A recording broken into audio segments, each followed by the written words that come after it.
Hi, I'm Nancy Rayner. Welcome to my studio, and thank you for joining me for this live presentation, 6 Ways to Know Your Painting is Truly Finished. So I have a slideshow. I'm going to now share my screen. So let's see. This is my technical test here. Today I'm going to show you how you can add ease and flow to your creative process, more clearly visualize your ideas, and make creative decisions with confidence. You're in the right place if you want to learn to finish a painting faster and with better results. Or maybe this is you. You've reached a point in your painting where you're stuck and you don't know what to do next. Whatever your motivation for being here right now, I can help. I want to take just a minute to introduce myself if we haven't met already. My art career started in New York City where I ran a puppet theater, believe it or not. That was really fun. Painting theatrical sets, building puppets, and performing on stage led to a BFA from the Rhode Island School of Design, then an MFA from Columbia University. Then I became a certified working artist for Golden Artist Colors. Today, I'm a contemporary abstract painter living in Santa Fe, New Mexico. I'm represented by several galleries in locations including Santa Fe, Philadelphia, and Florida. I teach workshops, create digital courses, and how-to videos. I offer individual coaching packages and have written a number of books on painting. My first book, Acrylic Revolution, was the #1 best-selling painting technique book in the US for several years and now published in 3 languages. But here's what I really want you to know. I've taught thousands of artists of all levels over the past 30 years, and today I'm going to share the secrets I teach my students so you can send your paintings out into the world with confidence, knowing they're truly finished. Is my painting finished? This is the #1 question I hear from my students, and I know we've probably all asked ourselves this question when we're working on a painting. I'm going to share with you some foolproof ways from my new course, The Art of Painting Beyond Technique, to help you decide if your painting is really finished and to know for sure that your painting is visually communicating your ideas in the most powerful way possible. Let's get started. The idea of finishing a painting is often wrapped up with the idea of perfection.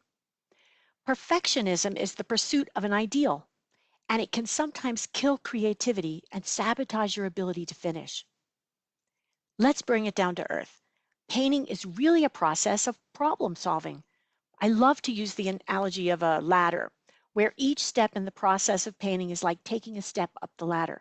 The top of the ladder indicates that there are no more problems to resolve. To delve into the idea of finishing a painting, let's look at the steps to create one.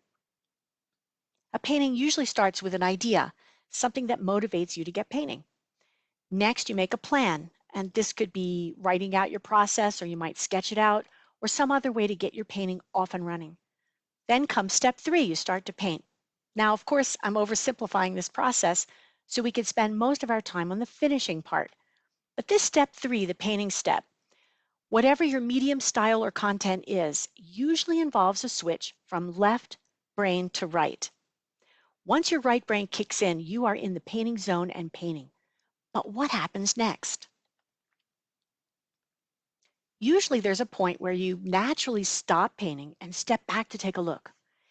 Maybe you want to just check it out, look at the big picture and see where it's going. Maybe something's happening on the canvas you like, your idea takes form, and the image has presence. Is it finished? Some artists stop here and call it finished merely because of this natural stopping point. And this is the point that if you add one more step, you could bring your painting from good to great. I see a lot of good work out there in galleries, museums, art shows, and online. Very often I get artists that come to me asking why their work is good but not selling and asking for marketing advice. Their work may be good, but here's the problem. We are all, every one of us, not just artists, but everyone bombarded with imagery every day in every way. There's a ton of art out there, a lot of competition for people's attention. Your work needs to stand out from the rest. Good doesn't cut it anymore. You don't need to change how you paint or what you paint. All you need to do is add one simple step to your painting process, right at this special moment where we step back to look at our painting. You've probably experienced those times when your painting turns out amazing, way beyond what you had first envisioned. And then I'm sure there are times when your paintings never seem to hit that level. What would it be like if you had a method that would enable every painting you make to work out just the way you wanted and probably even better? Well, that's what I'll be sharing with you today. A surefire method that gets you to the finish line fast and knowing with confidence that it's not just good, but great. That method involves editing your images for optimal viewing. Before we jump into what I mean by editing, I want to emphasize that everything I present here today is about improving your paintings and not only for making your work sellable. There are many reasons why we paint, not just for earning an income. Some of us paint for pure pleasure, to express ourselves, to activate our imagination and our creative side, to experience joy in seeing our visions in tangible form. There are many reasons. However, most involve wanting to communicate something of yourself through your work. Finding ways to improve how your images are viewed and interpreted is what I mean by moving your work from good to great. Yes, the ideas I present here will improve your painting sales if that's your goal, but by all means not limited to that. So let's proceed to this idea of editing your images for optimal viewing. Here's an example of how editing helped me improve one of my paintings. On the left, I came to that natural stopping point. I liked some things about it, but my intuition told me it wasn't finished. By going through my editing process, I was able to move forward on it to its finished state. Editing involves two steps, analyzing for issues and then resolving those issues. Writing and painting both share this need for editing. While we all accept the need for writers to edit, some of you may not believe in the value of editing for your painting. You may think editing is too intellectual and fear it might take away the spirit of your work, or too heady and will spoil your fun. You may think your painting is finished just because paint was applied and because you made it. If this is you and you are totally happy with your paintings, then great. You don't need to hear the rest of what I have to say. If, however, you want better results, finishing your paintings quicker, making them more highly visible to stand out in the crowd, more sellable, then you'll be glad to learn my simple method of editing images that will bring amazing results. Here's an example of how editing helped one of my clients improve his painting. He took my master course, The Art of Painting Beyond Technique. The left side shows the painting before he took my course. It's a good painting. It was hanging in a gallery during a show, and he noticed that people were just walking right by without even paying any attention. After taking the course, he decided to go back and revise the painting. You can see the big difference between the before and after. The revisions didn't take him very long, but it made a huge difference, and when he hung it back up again in shows, he noticed that it had much better viewing response. Here's another example of how editing can improve a painting. On the left is a painting by Steve Reed in process. He got to this stage thinking it may be finished, but using the course's editing process, he revised it, as you can see on the right, and told me he's much happier with the result. As I said before, editing involves two steps, analyzing for issues and then resolving them.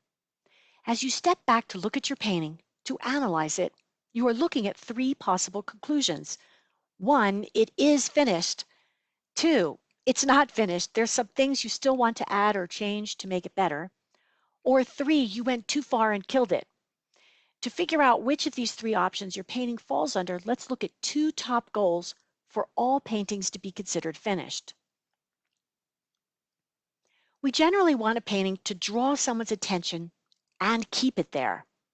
The longer a viewer's attention is held, the deeper and more meaningful their viewing experience. Or simply goal number one, get attention. Goal number two, keep it there. A friend of mine just the other day asked me if these are still valid goals for an artist not interested in showing their work to anyone, just painting for themselves. My answer is a big yes. Painting is a visual medium. The best way to improve the quality of the painting is to understand its viewing power. Getting the eye's attention is the best test, even if you will be the only viewer. To achieve both goals, getting attention and keeping it there, your painting needs to present something unexpected. This has to do with our two brain sides, left and right. I'm sure you all know about this idea of our brain having two distinct sides. The left is our protector. It uses words and is aware of time. The right is spatial, imaginative, and loses track of time. In other words, the right side is our way to get in the zone. Most of the time during our normal daily activities, our mind is in left brain. Its main job is to keep us safe. Often called the monkey mind, it offers nonstop mental chatter. Our left brain starts all activities and tries to stop us from engaging in what it thinks of as dangerous. This is a good thing. Without our left brain guardian, we'd all be long gone like the dodo bird. The problem we have as painters is that the left brain isn't very particular about how it defines dangerous and sees painting as something to avoid. It thinks if we get too distracted in our work, we may get eaten by a dinosaur. This is an old part of our brain. So one important tool we need to paint well is to be able to access our right brain at will. What's interesting is that this same thing happens when someone is looking at our paintings. A viewer starts viewing paintings with their left brain, whose only goal is to keep them from looking at anything for too long. It doesn't want to divert attention and definitely doesn't want to allow for a deep viewing experience.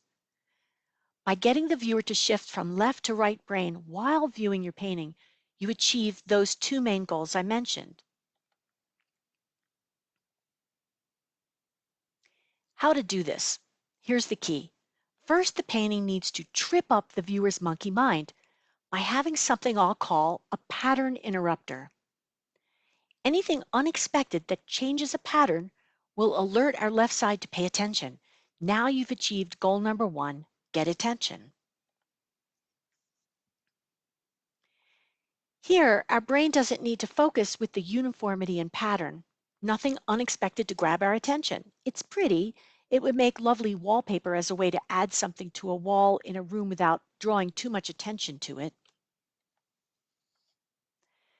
Here's a painting by Bonnard. It has the same floral subject matter as the previous slide and even has a similar color palette, but with a big difference. It's loaded with pattern interrupters. So what do I mean by pattern interrupters? Variation is the unexpected that creates pattern interrupters. This is what gets attention and holding power. On the other hand, aspects in the painting that appear very similar with too much repetition, uniformity, or pattern will not get or hold attention. For example, let's view these side by side and compare them starting by looking at the image on the left and looking at the pink flowers. The pink flowers are slightly different, but so slight they really all look the same. They're all the same pink, same size, equal distant from each other, and all face out. Looking at the painting on the right, the pink flowers, and especially the orange ones, all differ. Focus on the orange flowers for a moment, and you can see that each one's a slightly different quality of orange. One orange flower is darker, one is brighter, one is redder. Some are hidden behind pink ones, while others come forward. There are many aspects here that create variety. All aspects of painting can vary, such as color, shape, line. If enough pattern interrupters are in the work, the viewer switches viewing your painting from using their left brain side to their right. The result is a deeper viewing experience for them. Now you've achieved goal number two, keep the attention on the work.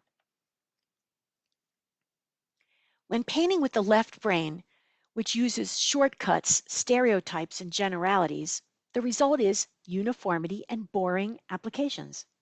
While the right brain likes detail, adding personality and individuality to the work. Painting in right brain will naturally add variation.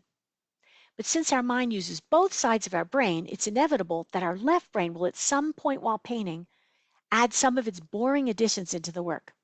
When we step back for analysis, our main task is to find these left brain additions, which we could call issues because they will reduce viewing interest and viewing movement.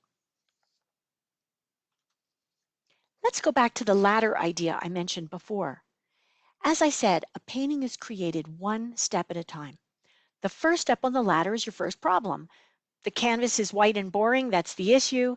So you do something to it, add paint, that's the solution.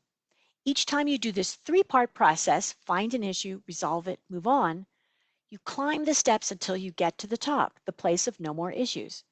Your best clue the painting is finished. I like to say that there are no bad paintings. There are only paintings with some issues to resolve, stuck on one of the steps of the ladder.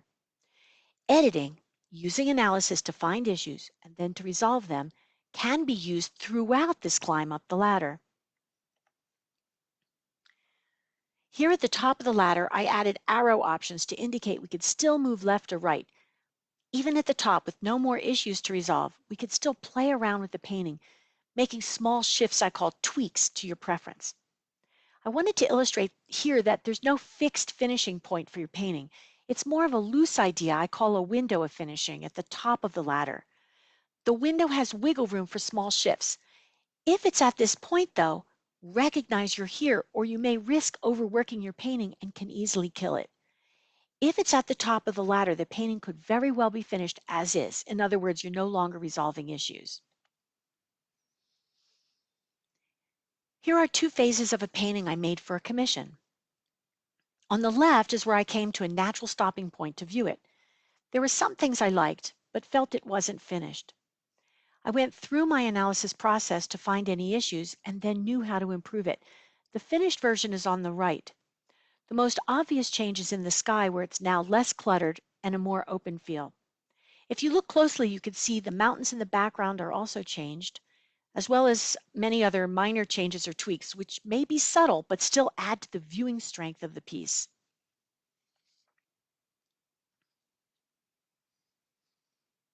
I'm going to take a drink break. Here's another example of a painting of mine, a more abstract one using gold leaf. Just as before on the left, you will see a photograph of it still in process, where I came to that natural stopping point. Also, as before, I liked some things about it, but still didn't feel it was finished. It felt too flat to me. So even though I liked some things like the texture, it wasn't enough to get and hold viewing attention. I went through my editing process, first with analysis for issues, then resolved them. You can see the improved finished version on the right. Analysis showed me I needed to change the relationship of warm to cool. I also realized I needed to break up the uniform feel of the bottom third as well as the very top edge. Taking time to edit your painting has several advantages. The two main parts to editing, analysis to find issues, then resolving them, allows you to move forward when you get stuck and improve the painting's visual impact overall. You gain confidence to know your painting is finished. So our next question, what is the best way to find issues during analysis? Your eyes. Your eyes are your best tool. Did you know that your eyes have an amazing capacity to see, and not just in one way, but in many ways? For instance, if I ask you to look at the image on the left and tell me where the whitest whites are, you can actually feel your eye muscles switch focus. If I then ask you, are there any hard edges on the bottom half? You can feel your eyes shift focus again. Our eyes can focus or discern in many ways. However, just like other parts of our bodies, eyes get streamlined or automated to make life easier, but at the same time limits how we see our paintings. This means our eyes are programmed to automatically focus in one way, your preference viewing to see. For example, some of us like to see contrast or seek out texture, while others may enjoy finding the story in an image. Whichever your preference is, that is how you normally view the world, your paintings, and all images in this one way. To see not just in your one preference way, but in all possible ways, learn how to switch your viewing lenses. While analyzing your painting, if you only use your one way of seeing, you will miss those issues that can only be discovered through your other lenses. View your paintings using all your lenses, then you've got all your bases covered and will be a master at finishing. How to turn on your other viewing lenses. It's as simple as asking a question. Each question tells your eyes to refocus for the answer. Ask a question while actively looking at an image, and you can actually feel your eyes change the focus. just like what happened a few slides back when I asked you to focus on specific aspects of that black and white photo of the woman's eyes. The trick is, don't ask just any question, but instead use ones that tune your eye to important areas where issues are likely to hide. My master course, The Art of Painting Beyond Technique, offers 10 key questions to ask, with many more sub-questions to take the analysis even further.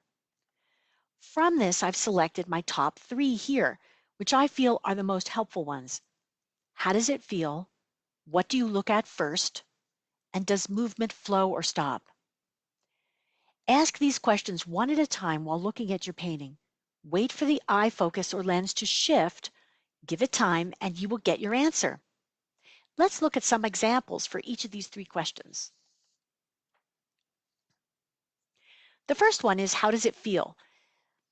This painting's on silver leaf, so a lot of the gray here is actually metallic. I wanted it to be minimal and abstract and have it so the paint didn't cover too much of the silver. I stopped painting right at this point and couldn't figure out what to do next. I actually left it like this for several months. I work on several paintings at the same time, so if something feels stuck, sometimes I just leave it and work on others. But eventually I got tired of seeing it in this unfinished state. So I sat in front of it and looked at it for a while and asked, how does it feel? My answer, it felt depressing. So I then asked myself, not that depressing is always bad, but that's not what I intended with the painting. So I asked myself why it felt depressing, and my eyes actually went right up to the sky. Heavy skies can feel ominous and depressing. Plus, that yellow-green in the top right just felt awful. So here's how I finished it on the right. I lightened the sky. I added a punch of bright blue in the center of the horizon line. I put a glaze over the white at the horizon to soften the contrast, and tweaked it in several other areas, especially that very bottom edge. By asking the question, how does it feel, and gazing deeply at it for the answer, I was able to move it forward and finish it.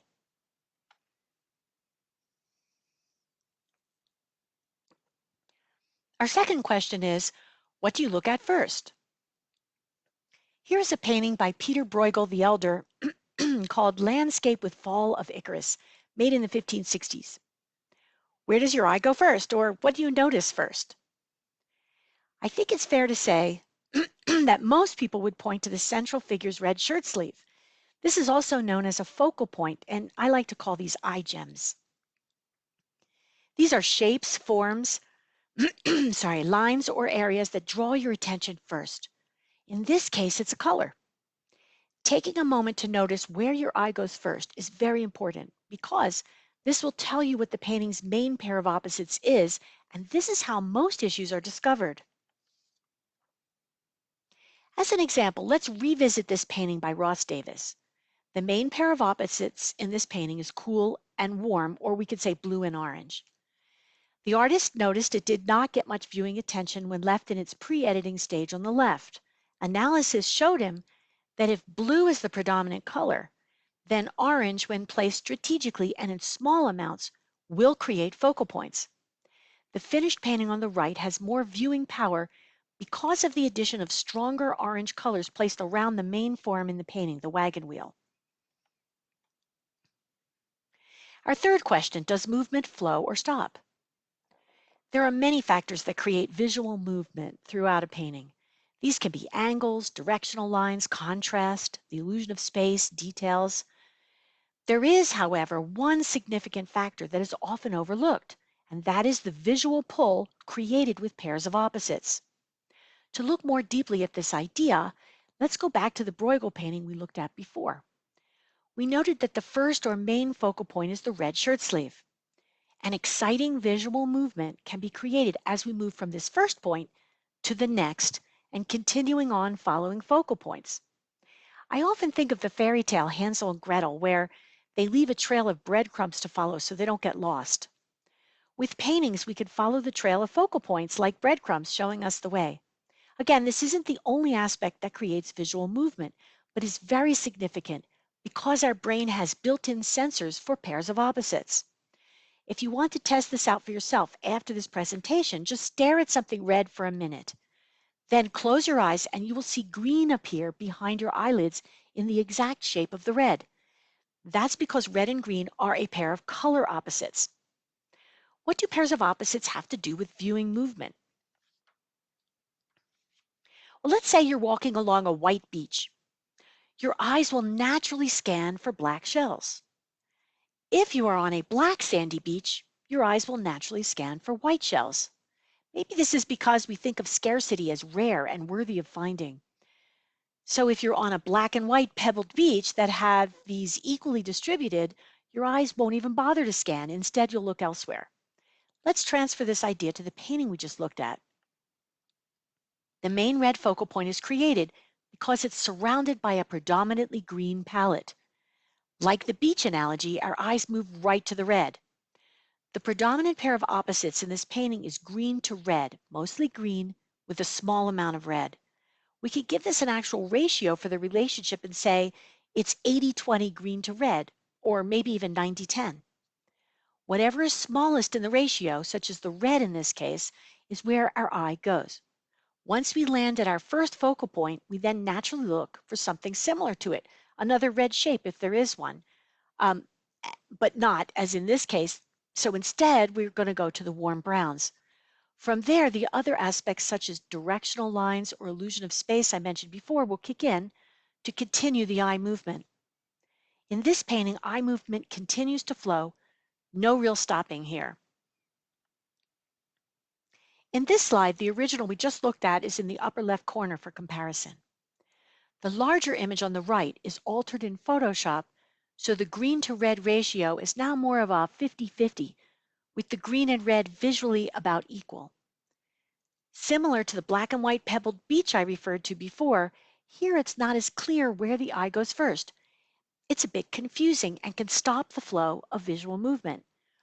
More focal points do not create more interest, and in this case creates more confusion and diminishes the power of the focal points in the original. Here's another altered version with the original on the top left again for comparison. This one is altered to eliminate all the red. So now our predominant pair is still green to red, but in a ratio of 100-0. This is just as difficult to view, maybe even more so without any red at all. The predominant pair of opposites, green to red, with its ratio of 100-0. This is going to stop all visual movement, so much so that I call this a quick exit, or as a student of mine likes to call it, a walkaway. Any viewer that sees this will move on so quickly the image won't even register. Let's review those 3 questions we just covered that help you to view your painting to determine if it is finished or if there are still some issues that, when resolved, can improve the viewing experience. How does it feel? What do you look at first? And does the movement flow or stop? Asking the question is one thing, but it's getting the best answers to those questions that really matters. Let's look at 4 surefire ways to guarantee honest and accurate answers for your editing process. These are different perspectives, crop sections, stay objective, and pretend it's finished. View using different perspectives. One of my favorite ways to analyze is to simply turn the painting around in all 4 directions, rotating it so each side gets a chance to be on top. If it's too large or heavy to move, take a photo of it and view it rotated in your computer or other device. And you can also hold up a mirror to flip it in mirror view. So here's a painting at a point where I stopped to analyze. By using this idea, I was able to figure out what was bothering me. In this upside down position, it was easy for me to see the heavy dark strip that's at the top here, but is actually running along the bottom of the painting, a place I may not always pay attention to when it's in its normal orientation.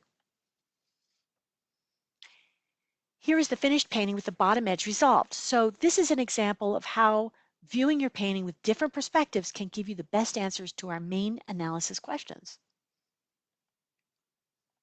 The next way to get good answers is to crop or isolate different areas of the painting. We don't have to actually cut it with the scissors.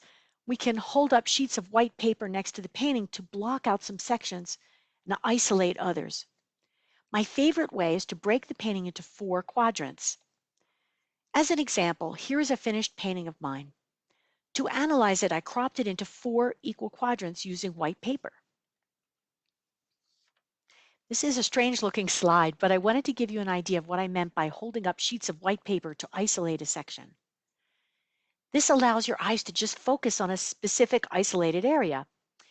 Each quadrant should feel like a finished painting, and you can analyze each separate quadrant by asking the analysis questions. In addition to viewing each quadrant separately, I also like to isolate just the central area. And if it's a landscape or still life, I'll also isolate the horizontal sections of foreground, middle ground, and background. A third way to get best answers while viewing your painting is to stay objective. Practice non-judgment. Try to catch any negative self-talk, hidden agendas, or unhelpful beliefs that come up while viewing your painting, which the ones that keep you from being objective. Let's look at one common limiting belief, which is that you must like your painting for it to be good or finished. Well, guess what? You do not have to like your painting for it to be finished and well executed.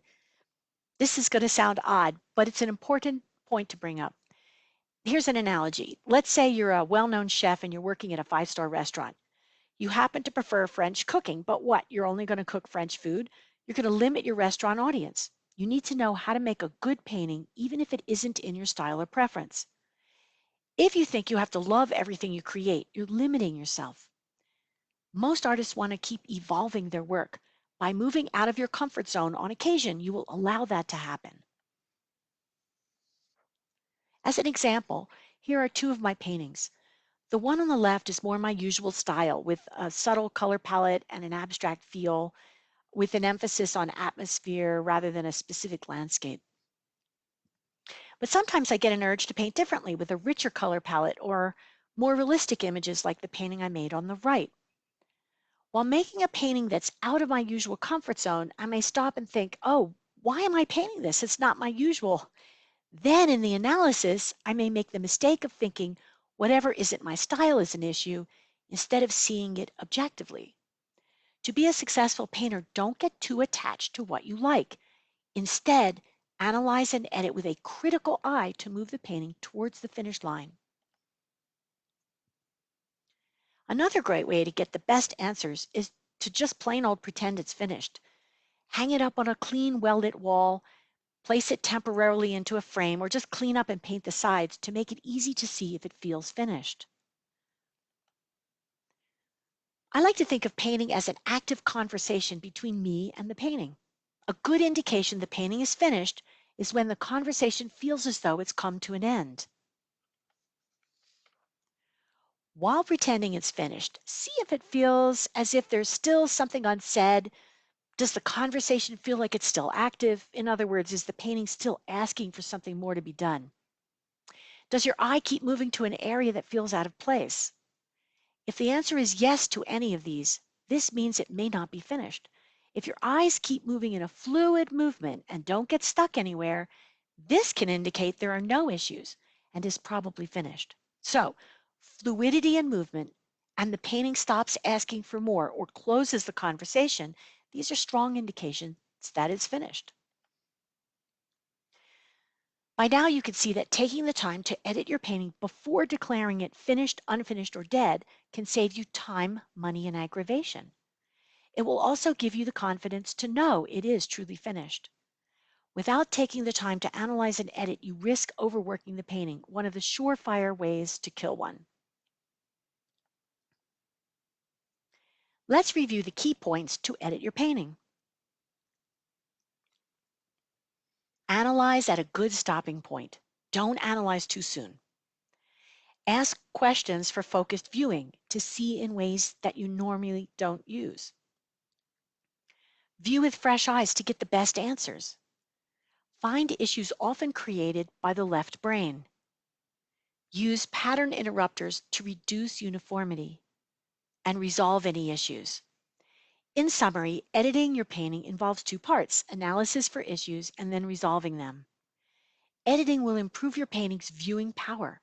And to repeat what I emphasized in the beginning, this is to your advantage whether you are interested in exhibiting, selling, or painting purely for yourself to keep it private or sharing with family and friends. Take the time to edit and your painting will improve and finish quickly. And now let's review the 6 ways to know your painting is truly finished. 1, gets attention. 2, holds attention. Remember, these first 2 are your main goals. 3, we want the painting to invite right brain viewing. 4, we want the viewing movement to flow. 5, no quick exits. 6, it feels right. The painting expresses the feeling quality you want and in all viewing perspectives. And so, here are our 6 ways to know a painting is finished. I hope you find the concepts we just covered helpful for your artwork and art process.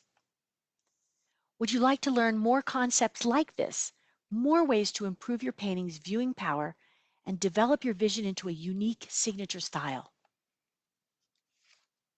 To take these ideas further, I invite you to my newest master course, The Art of Painting Beyond Technique. It includes a series of videos and exercises, projects and assignments you do on your own to strengthen your eyes to see images and sharpen your mind to best analyze them. You will learn how to shift your left and right brain sides for painting. You will learn all aspects to review your work and many ways to resolve issues. This course is for any artist that wants to take a deeper look at significant painting concepts. And we've made it to our live Q&A. Wondering, as a way to get us quickly into our Q&A, I'll ask my assistant Bonnie. Bonnie, you've been checking the chat for questions. Let me stop my share over here. Is there a question that a lot of people have been asking? Or a frequently asked question? I have several questions. The first is from Diane Paris. It says, I make all of my paintings while all of the paint is still wet. How do I edit quickly? Wow, that's a really good question and a great way to paint. Do you paint in oil paint? I'm just curious. Diane, if you're still here, you might want to unmute yourself and No, in elaborate on your acrylic. question. Oh, in acrylic. Wow, that's good. Yeah, so that's a good question. And even when you're painting while it's wet, do you find yourself stepping back to look at it? Those moments where it's almost like we're in the zone, and then I already have. Oh, let me. Here, this chat thing is in my face here. Okay. So to answer your question, let me see if I can move this out of the way so I'm not distracted. Okay, that's good. The idea is to strengthen your eyes. It's almost like, I call it eye yoga, is that our eyes are like these magical muscles. They really have, and they have a direct connection to our right brain. If we stare long enough and ask a question, it activates the right brain. And there's a saying that I've heard there's a guy named Nicolaides who wrote a book called The Natural Way to Draw. It was a very well-known book used in art schools in the 80s. And he says that there are no mistakes in the right brain. When you are in the right brain, everything is perfect. So the analyzing for issues is really when that left brain comes in. So 2 things. One, to answer your question, one is to stay in right brain as much as possible, to catch yourself when you're in left brain and move back into right. And one of my favorite ways of getting, if you're starting, the left brain uses words. So if you're starting to talk and have dialogue, that's a good sign that you're in the left brain. If your left brain is saying words that help you paint, like, oh, more red over here, or this is fun, then your left and right brain are actually working together as a nice team.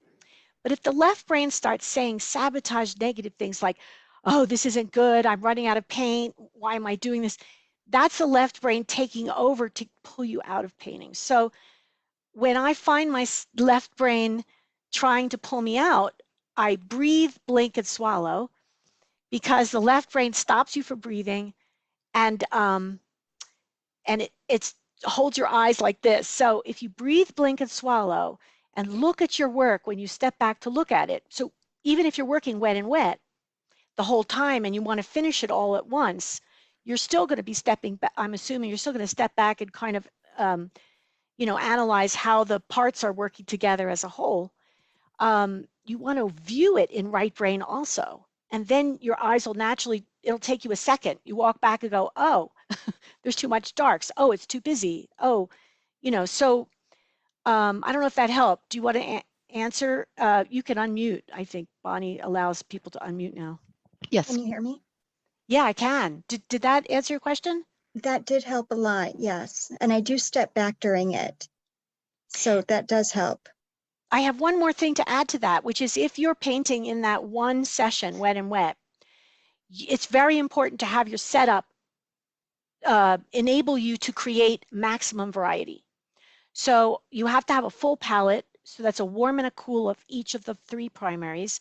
You have to have everything right there, because if you don't, you're only going to, like, let's say you only have two colors out. Your issue is going to be that you don't have enough color. You know what I mean? Right, yes. So, yeah, and with a fast drying acrylic, are you using the fast drying acrylic or the slow? I use the regular acrylic. Fast drying. So my trick is I pre-mix my primaries, my 2 reds, 2 yellows, 2 blues, warm and cool of each, in like 1 or 2 ounce jars with lids. I mix them up. I add a little retarder or a little glazing liquid, a little water, because I don't like it so thick if I'm starting with the thick. Right, And then I swatch the top and I put the lid back on. I do that to all of them. So when I'm ready to paint, all I do is unscrew the lids, put the lids in an arch. I like working in an arc. I'll put right, them out. I put the lids out so I see what the colors are, because it's different than when it's wet. And then right, I do my mixing. And if I'm taking a break, I just stick the lids back on real quick. So right. I'm not letting them dry out. Does that help a little? I use a palette knife, but I do uncap all of my paint at the same time, so it's done before I start. That Because sounds good. otherwise it takes too long. Yeah, that's what I meant is, get however you paint, get Right, all of your stuff together so you can work fast like that. yes, and that does help. Thank you. Oh, you're welcome. Thanks for the question. Is there any other questions that somebody wants to ask? Just unmute yourself, or I'll ask Bonnie to give me another one. Well, everyone's being shy, so I'll step up. Okay. Liz Salgado asked, how do you combine the gold leaf and acrylic paint? And then she also asked, will the course teach the acrylic leaf techniques?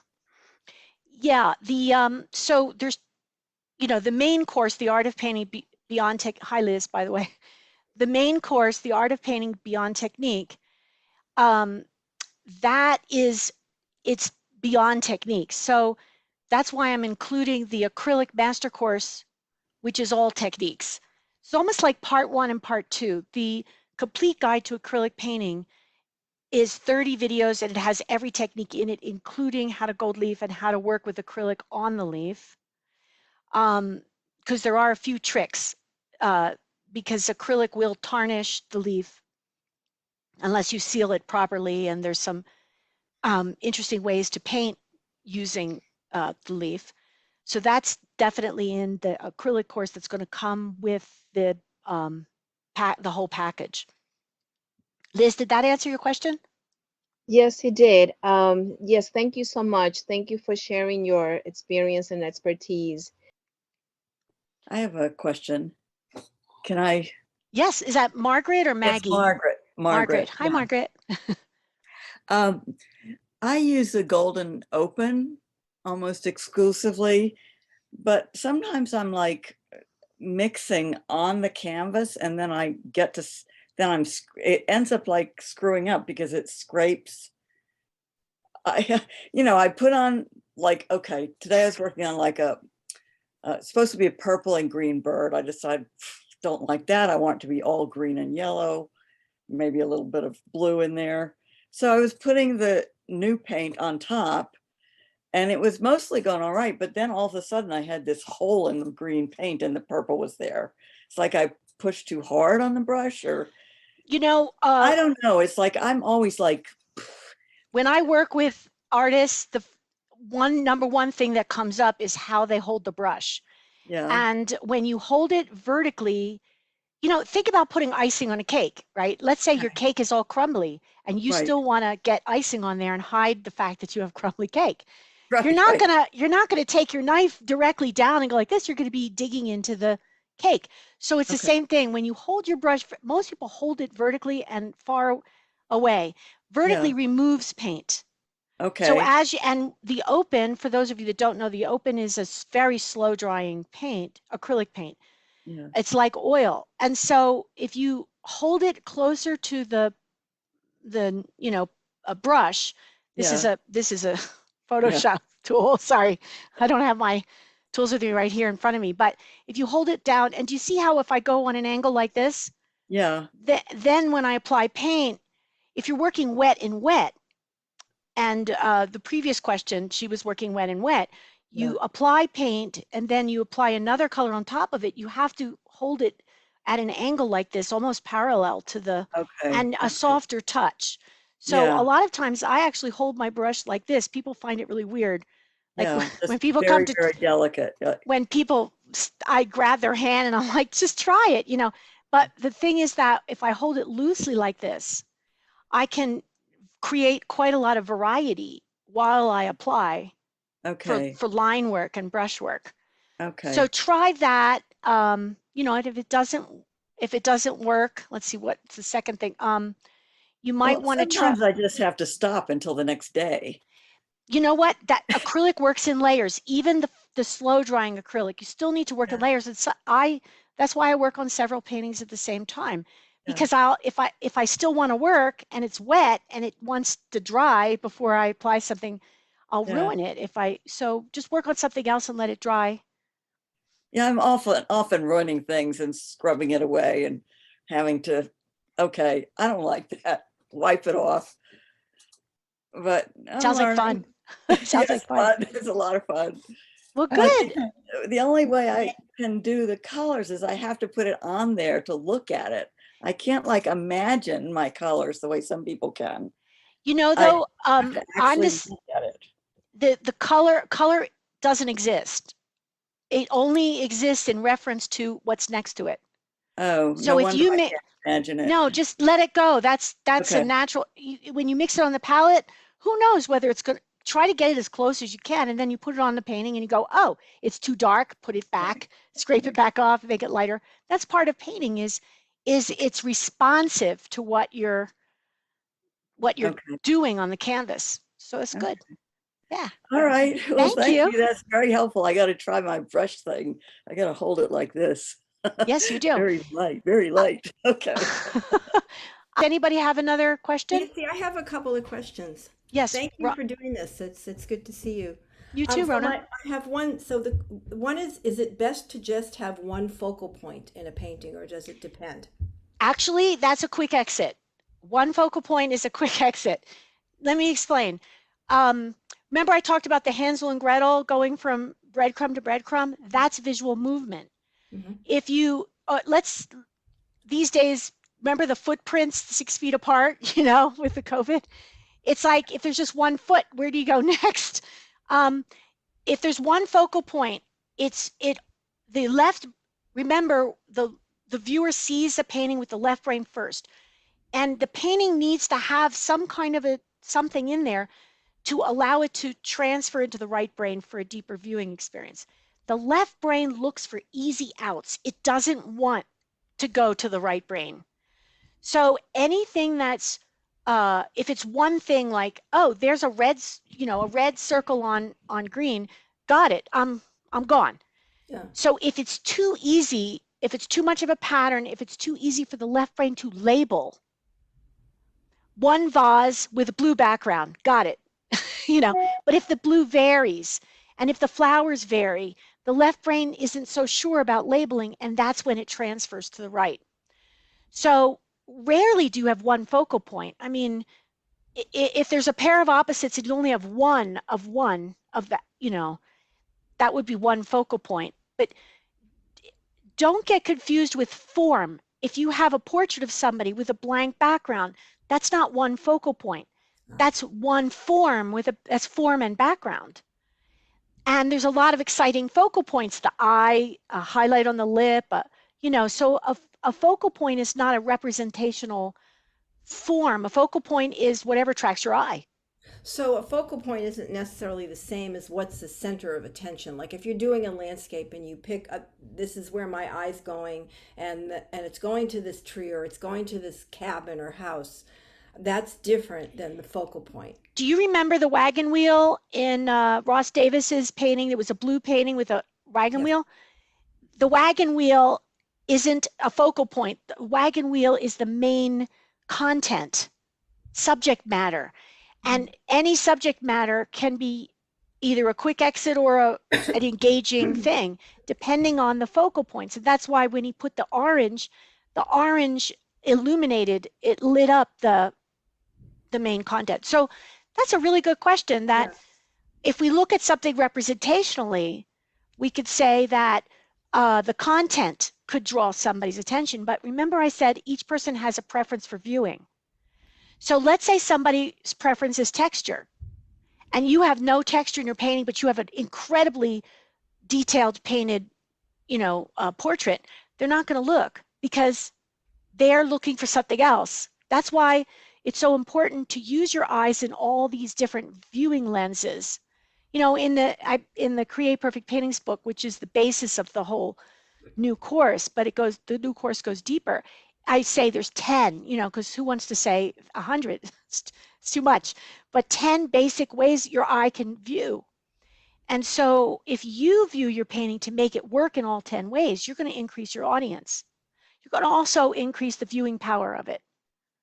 Okay. So Thanks. I think I yeah, understand. the content is one viewing, Yeah. 1 out of 10. Then you have to look at the texture. Then you have to look at the contrast and the Yeah.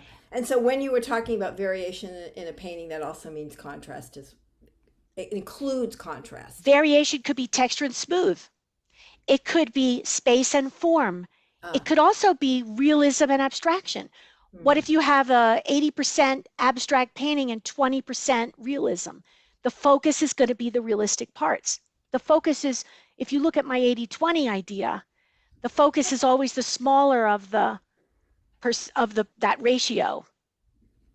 And the percent 80-20 thing isn't the only way to create viewing movement and focal points, but if you have a main pair of opposites, it could be color, it could be edge, hard edge, soft edge, realistic, abstract, texture, smooth, any of those, black and white, color and non-color. You look at your painting, decide what the main pair is.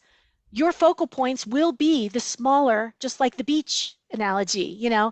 People's eyes are naturally going to look for what's rare, the red in that green painting.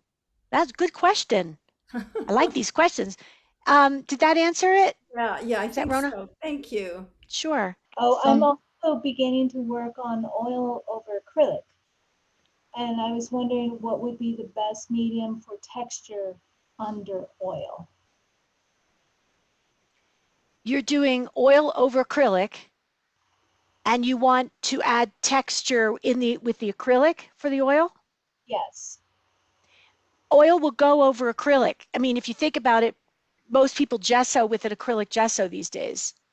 So oil paint will go over any acrylic. I would wait for it to dry at least a few days. But the texture, there's anything that's a gel or a paste is thick enough to create a texture. Have you worked with any of those before? Well, I tried the pumice that you recommended, but it just kind of with just soaks in. So I was Yeah, they're more like a pasty. yeah, the pumice is the most difficult because it's gray and it's big and gritty. I would say if either molding paste or light molding paste, depending on whether you wanted it to be absorbent or non-absorbent. So if you wanted to do washes with your oil paint, the light molding paste is great. It creates like a paper-like surface. But the molding paste is made with marble dust. So if you wanted the oil paint to glide more on top, then use the molding paste. And they both make really good texture. Perfect. That's what I wanted to know. Thank you. We have time for 1 or 2 more questions. Any other brave souls want to unmute and ask?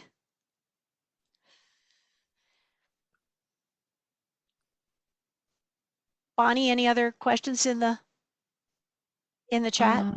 I do. Hold on just one second. Okay. Paul Bertine asks, it says, your book talks about the play phase and the critique phase. Is there not a tendency to go to the critique phase from the start? For instance, make sure that the 80-20 rule is used from the start. Thank you for asking that. That was a big decision of mine to put the play phase in there to make sure that people didn't use analysis too soon. So now I would say analysis, if you use the play phase is supposed to be where you get into right brain. And the right brain doesn't always think analytically. So if you want to think strategy while you're in the play phase and it's not bothering you, then that's great. Everybody's going to have a different process. But I found that once I taught these concepts, the first issue that came up was people finding that it was interfering with their painting. I'm like, well, make sure you don't analyze too soon. So that's why I also emphasize that natural point where step back to look. That's a good time to think about it. I like to use the strategies like the 80-20 in my maybe beginning when I'm planning, like, okay, let's say I'm using primarily warm and cool colors. Nah, I don't think I might have a plan in the beginning, but I let myself I like to see what comes up naturally in a right brain before I start to analyze. I don't know if that makes sense or not, but I think it's up to each individual person. If you like to analyze and you have that kind of brain and that gets you producing more of what you like with good results, then it works for you. But if you want to try the other approach, which is go in a play phase, see what you get, and then analyze, then you can see which one you like better. I don't know if that person's still here or not, but it's quarter after. Should I take one more? And then we'll call it a night? What about that? One more?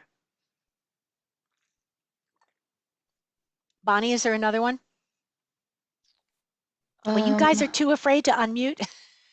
Sharice Williams Too nice. asked, how do you recognize the issues in your painting?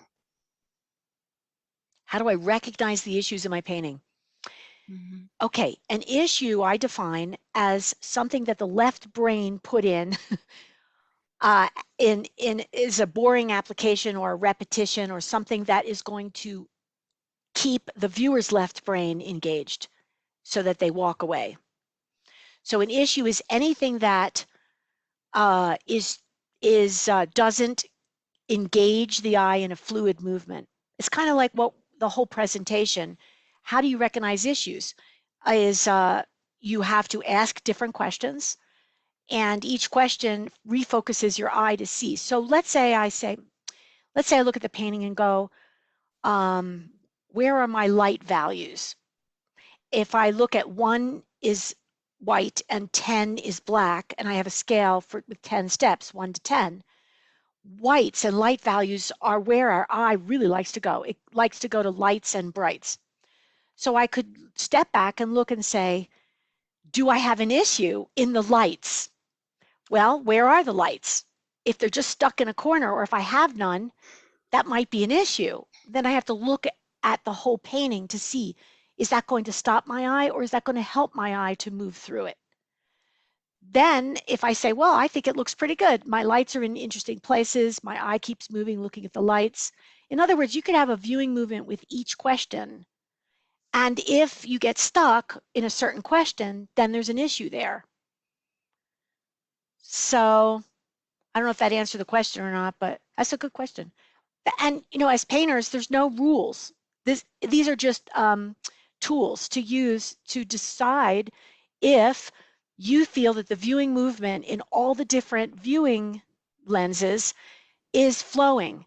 If you keep getting stuck, then you ask yourself what viewing movement you're in. Are you in the darks, lights, the hard edges, the brights, the forms, the directional lines? Each thing you ask yourself, you see if it flows or not.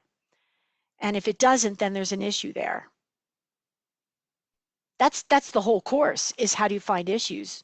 And then once you find them, it's easy to resolve. If you say, oh, I have too many dark values, then you just eliminate some. That's the way you resolve it. The hard part is finding the issues.